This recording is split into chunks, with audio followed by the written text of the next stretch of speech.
Mac Spade back here with you, High Noon Leatherworks, for another leather adventure. And today we're going to do something a little bit different, and I'm going to show you how I put my maker's mark on my finished leather goods. So come on in and let's get started.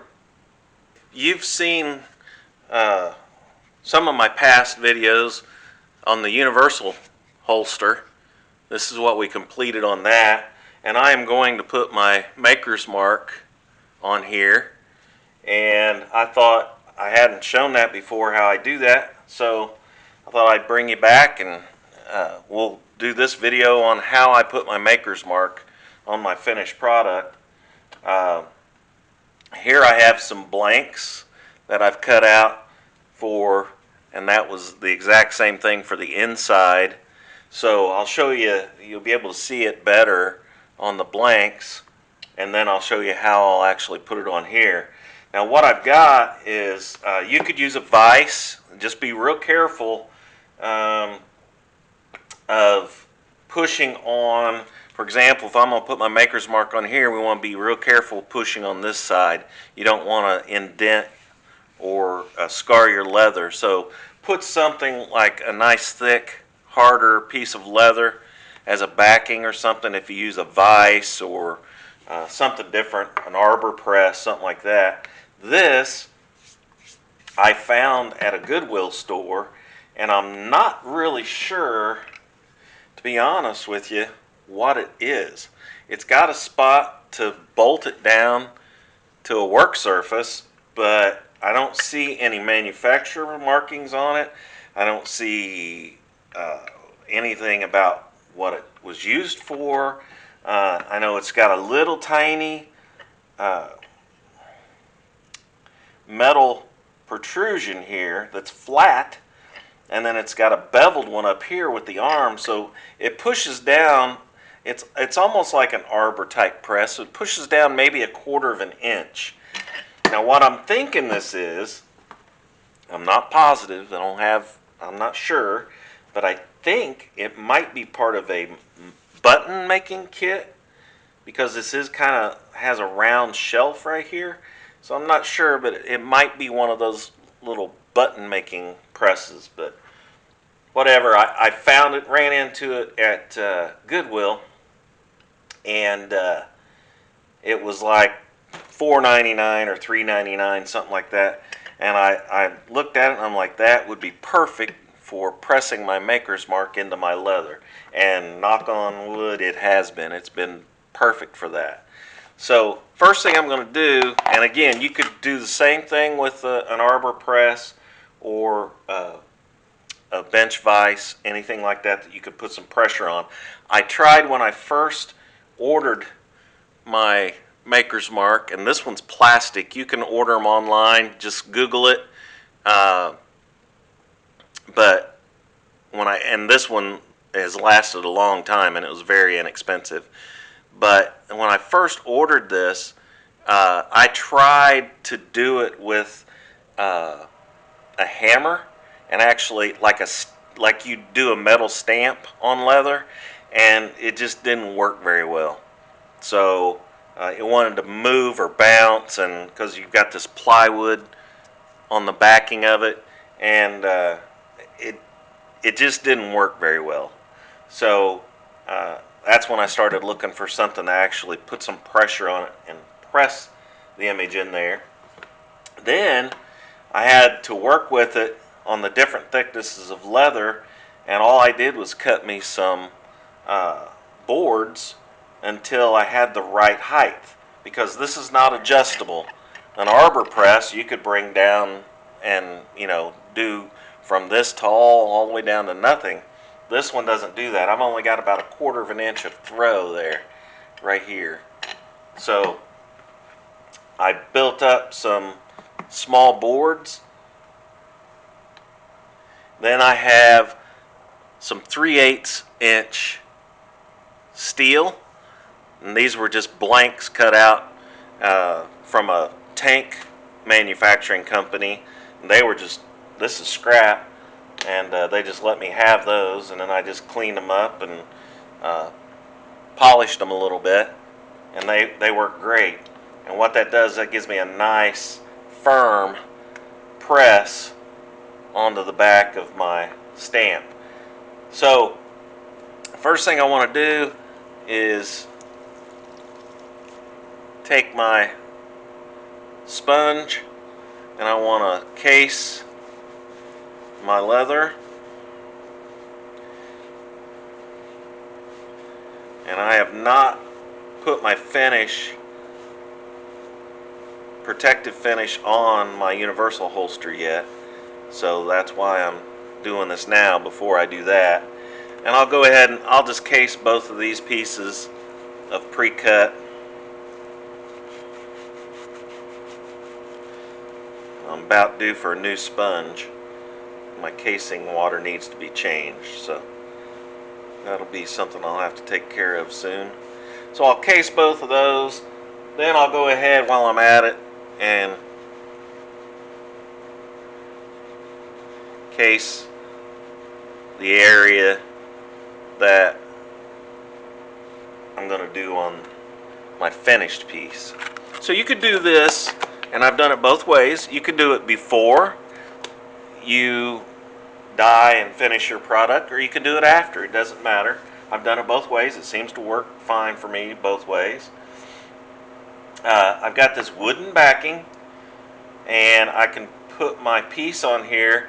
Make sure this is going to be backwards, wrong reading. So when you flip it over and put your image in there, it'll be right reading. So, and you can, I noticed they put it on there square, so you can go by the square piece of plywood that's on the back as far as straightening it, centering it, those types of things. Place that right underneath the little arbor button that comes down. I'm going to put one of these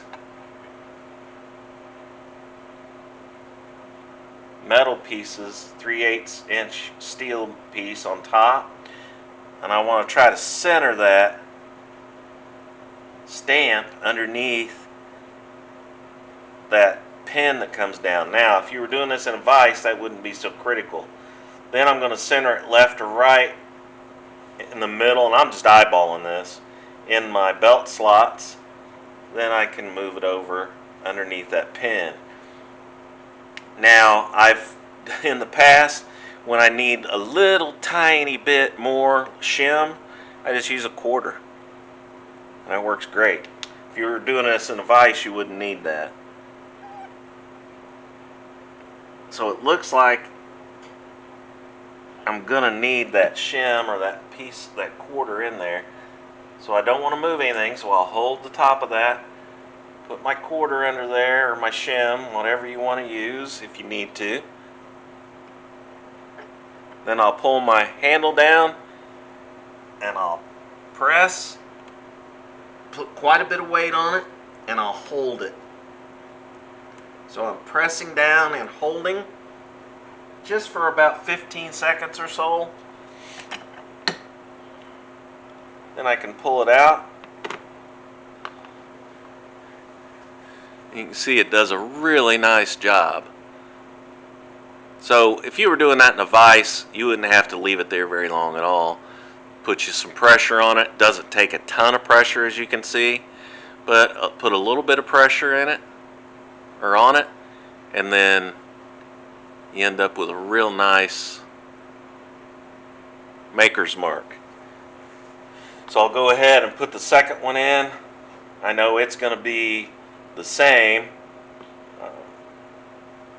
Make sure I have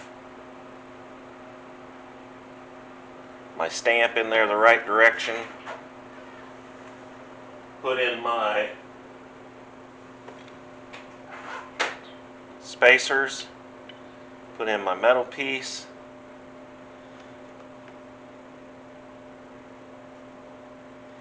Then I'll put my quarter in there, because it's the exact same thickness as my first one, so I know that's the shim I'm going to need. And then I can go ahead and press. And again, 10-15 seconds is more than enough.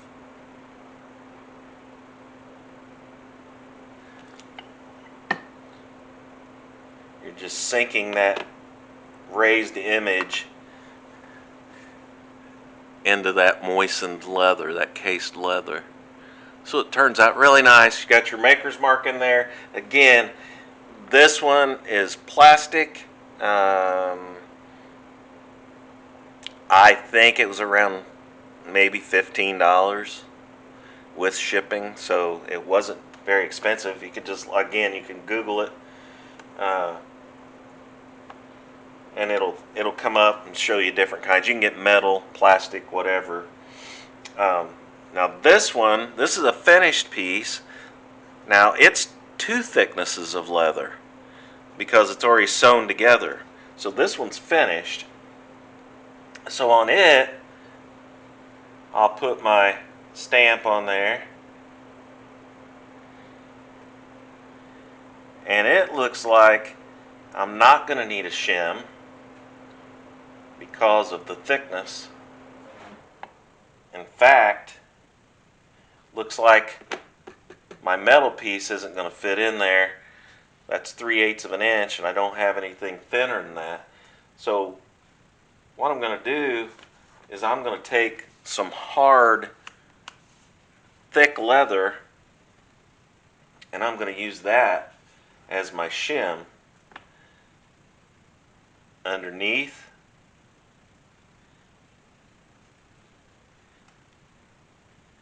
And I'll use a small one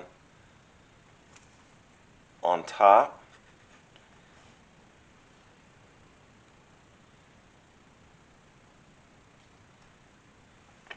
And then again, I'll hold down my pressure for approximately 10 to 15 seconds.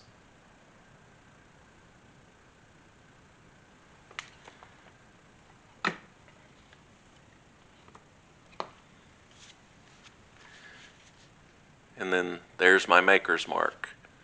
Now you may need, depending on how big this is, the part that comes down, your arbor part, you may need to use something hard on there, but I just used a real hard piece of leather, scrap, and it worked just fine. You can see I've got plenty of depth in that.